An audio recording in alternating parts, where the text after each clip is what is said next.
नमस्कार साथियों, आज हम बात करेंगे भारत अफ्रीका आर्थिक साझेदारी, इसके महत्व क्या हैं और चुनौतियाँ क्या हैं। हाल ही में ये चर्चा में रहा है, तो इसी के बारे में हम बात करने की कोशिश करते हैं। थोड़ा-सा इसकी पृष्ठभूमि समझने की कोशिश करते हैं।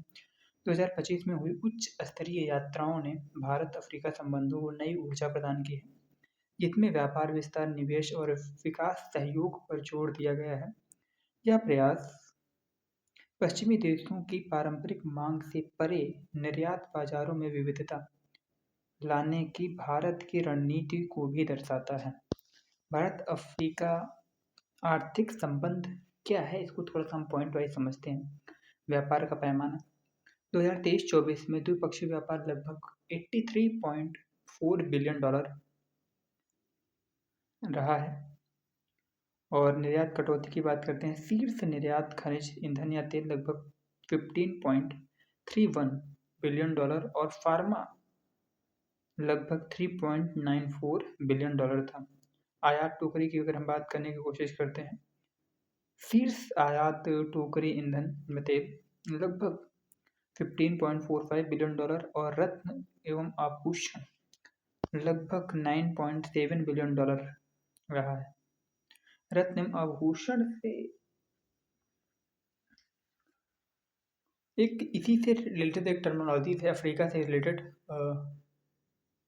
Kimberley process. आप इसको थोड़ा-सा सर्च करिएगा, क्या है ये किम्बरले प्रोसेस? भारत इसमें कौन-सी अध्यक्षता पे है, पहली, दूसरी, तीसरी? आप देख लीजिएगा, ठीक है? निवेश का प्रभाव अफ्रीका में भारतीय कंपनियों का निवेश फार्मा, आईटी, ऑटो, बैंकिंग और खनन जैसे क्षेत्रों में लगभग 75 बिलियन डॉलर है। कूटनीतिक विस्तार 2023 में भारत में हुई G20 जो शिखर सम्मेलन था, उसमें अफ्रीकी संघ को सदस्यता प्राप्त हुई। भारत अफ्रीका आर्थिक साझेदारी का महत्व क्या है? बाजार विविधीकरण है ना, मार्केट डाइवर्सिफिकेशन हो रहा है हमारे पास। अफ्रीका ने 2023-24 में भारत के कुल निर्यात का लगभग 10.4% अवशोषित किया, जिससे एकल बाजार जोखिम कम हुआ है। ऊर्जा सुरक्षा की बात करते हैं। अफ्रीका ने 23-24 में भारत के ईंधन आयात में लगभग 15.45 बिलियन डॉलर की आपूर्ति की है।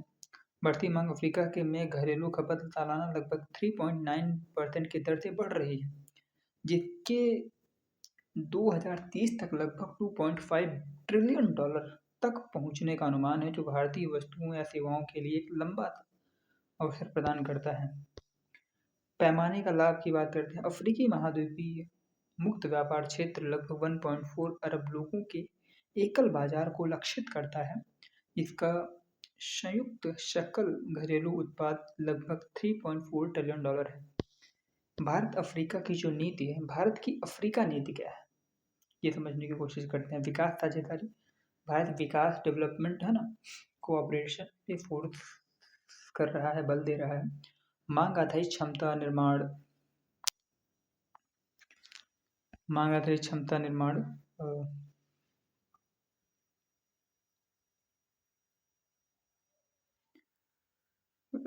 ऋण लाइनों पर जोर देती है, जिसमें बुनियादी ढांचे और सामाजिक क्षेत्रों को समर्थन देने के लिए लगभग 12 बिलियन डॉलर मूल्य की संचयी ऋण लाइनें शामिल हैं। व्यापार और निवेश की बात करते हैं।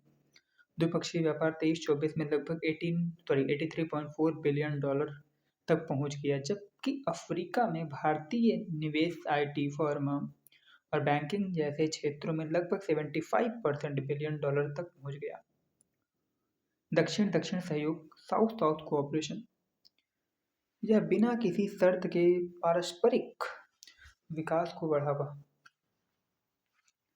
बढ़ावा देता है, जो सहायता आधारित मॉडलों के विपरीत है और दीर्घकालिक विश्वास का निर्माण करता है। जन धन संबंध की बात करें, जन जन संबंध, पब्लिक टू पब्लिक रिलेशन क्या है?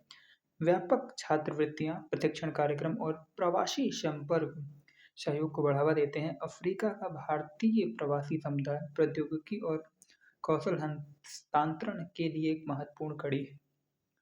रणनीतिक सहभागिता, इसमें राजनयिक प्रतिनिधित्व, रक्षा सहयोग और G20 में अफ्रीका का समावेश के लिए समर्थन शामिल है, जो भारत की वैश्विक रणनीतिक उपस्थिति को मजबूत करता है। अफ्रीका में अन्य भागीदार। चीन एक भागीदार के रूप में है। बड़े पैमाने पर अवसंरचना, राज्य समर्थित वित्त पोषण और परियोजनाओं के तेजी से निष्पादन के माध्यम से अफ्रीका पर अपना प्रभुत्व जमा रहा है। कौन? चीन। चीन अपनी जो निवेश मॉडल है वो एक तरीके से अपना रहा है कि वो एक इस तरह से अपना रहा है चीन कि उसके अंदर बहुत सारे कर्ज देता है और फिर वो वहाँ पर बाद में उनको अपने कब्जे में लेने की कोशिश कर। यूरोपीय संघ शासन शासन नियामक संरेखण और हरित परिवर्तन को प्राथमिकता देता है, लेकिन परियोजनाओं की गति और बड़े और पैमाने शर्तों द्वारा सीमित है। संयुक्त राज्य अमेरिका चीन की प्रतिस्पर्धा करने के लिए निजी पूंजी और सुरक्षा साझेदारी का लाभ उठाता है, फिर भी अफ्रीका के जमीनी स्तर के विकास में उसकी उपस्थिति नगण्य है। किसकी? अमेरिका की। भारत अफ्रीका आर्थिक रोड मैप में आने वाली चुनौतियां क्या हैं? आखिर हमारा जो भारत का अफ्रीका के साथ रिलेशन है, इसमें कौन कौन सी चुनौतियां आती हैं, हम ये समझते हैं। उच्च अस्थिरता, हमारे निर्यात या आयात में उतनी स्थिरता नहीं है। भारत अफ्रीका व्यापार लगभग $97.85 बिलियन 2022-23 से घटकर $83.4 बिलियन हो गया है। चीन से प्रतिस्पर्धा 2024 में चीन और अफ्रीका का व्यापार समझ रहे हो आप कितना? $296 अरब था, जो भारत के व्यापार के आकार को पौना कर देता है, छोटा कर देता है एक तरीके से।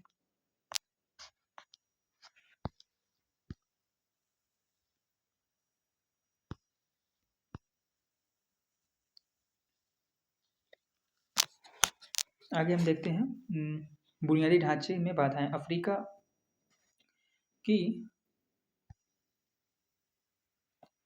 की वार्षिक बुनियादी ढांचे की आवश्यकता लगभग $130 से $170 बिलियन है, जिसमें बड़े पैमाने पर धन की कमी है, जो रसद को महंगा और धीमा बनाए रखती है। एकीकरण में कमियां। हालांकि अमेरिकी व्यापार संघ को व्यापक रूप से अनुमोदित किया गया है,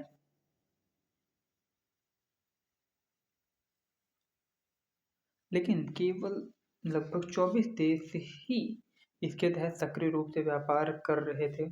2024-2025 की रिपोर्ट के अनुसार इससे निर्बाध बाजार पहुंच सीमित हो गई।